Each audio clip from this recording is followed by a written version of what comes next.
इस मंच में उपस्थित हमारे झारखंड प्रभारी लक्ष्मीकांत वाजपेयी जी, विनोद तावड़े जी, संजय मयूसी एवं सभी पत्रकार बंधुओं, आज हम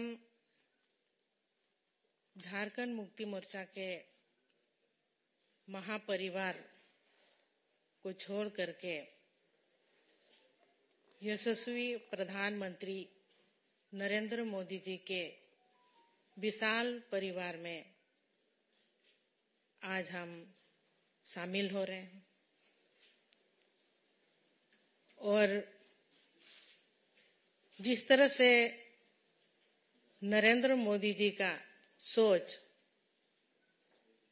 पूरे भारत में और पूरे विश्व में जो हम सबको देखने के लिए मिल रहा है,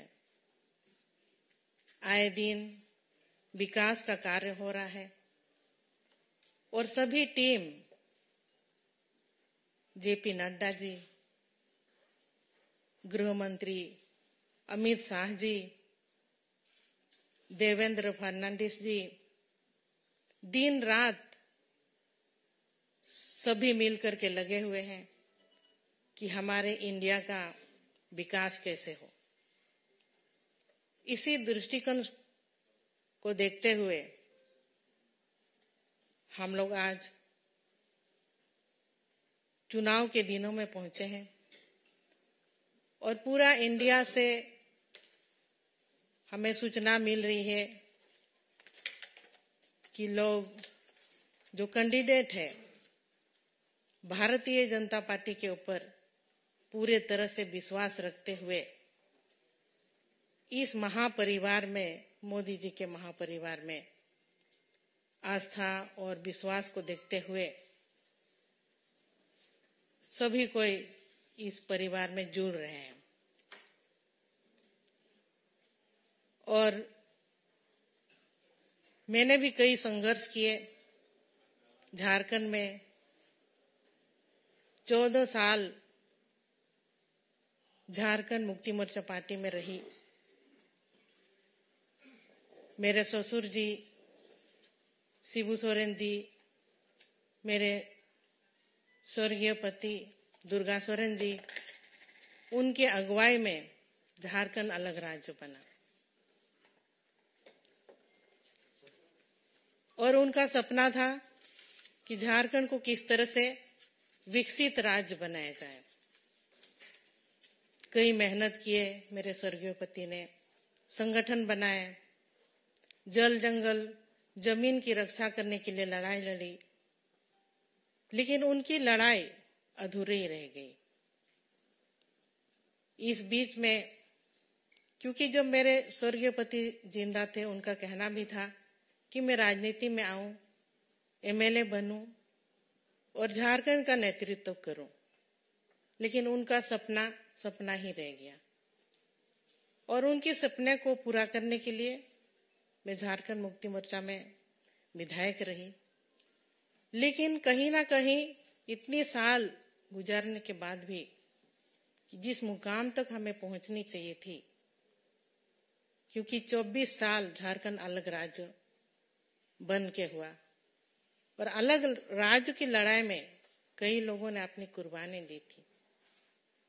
वहां के जल जंगल की जमीन की रक्षा करने के लिए, आदिवासी बहुल क्षेत्र है, आदिवासियों का विकास कैसे हो, लेकिन आज तक उपेक्षित ही रहा। वहां कई खनिज पदार्थ है, देश का 40% खनिज वहां मिलता है और इसके बावजूद भी लोग वहां पर भटक रहे हैं, नौकरी के लिए पलायन कर रहे हैं बाहर। तो इन सब चीज अभी वहां के पब्लिक चाहते हैं कि बदलाव कैसे हो और मेरा भी यही मानना है कि क्योंकि इतनी मेरे पति का योगदान रहा झारखंड अलग राज्य को बनाने में और आज के डेट भी को भी हम जब तक देख रहे हैं झारखंड विकास से कोसों दूर है, तो ऐसे में मुझे मोदी जी का परिवार महापरिवार में आना पड़ा, क्योंकि हमको झारखंड को बचाना है। झारखंड के वासियों को, झारखंडियों को न्याय दिलाना है। यही एक बड़ा मकसद है जो कि आज मैं इस परिवार में शामिल हुई। और मोदी जी का जो सोच है, वो सोच झारखंड में भी अब पूरी तरह से सब मिल करके हम लोग काम करेंगे। और जो भी सोच रहा मेरे स्वर्गीय पति दुर्गा सोरेन जी का, वो सपना अब जल्द ही जल्द पूरा होगा, हमको इस तरह का उम्मीद है। तो मैं आज बहुत खुशी और गर्वान्वित महसूस कर रही हूँ कि एक बहुत बड़ी मकसद और बहुत बड़ी लड़ाई के लिए, और जीत का भरोसा जरूर है, क्योंकि जब हम मोदी जी के परिवार में शामिल हुए हैं तो हमारी मकसद जो है झारखंड को बचाने का, झारखंड को झुकाएंगे नहीं, झारखंड को बचाएंगे। इसके लिए हम भारतीय जनता पार्टी में शामिल हुए हैं। और आने वाले दिनों में हमारी जीत, हमारी जो लोकसभा की 14 सीट है, सभी 14 सीटों में कमल खिलेगा, ये मैं आप सबों से वादा करती हूँ। सबको जोहार, जय हिंद, जय झारखंड। बहुत बहुत धन्यवाद।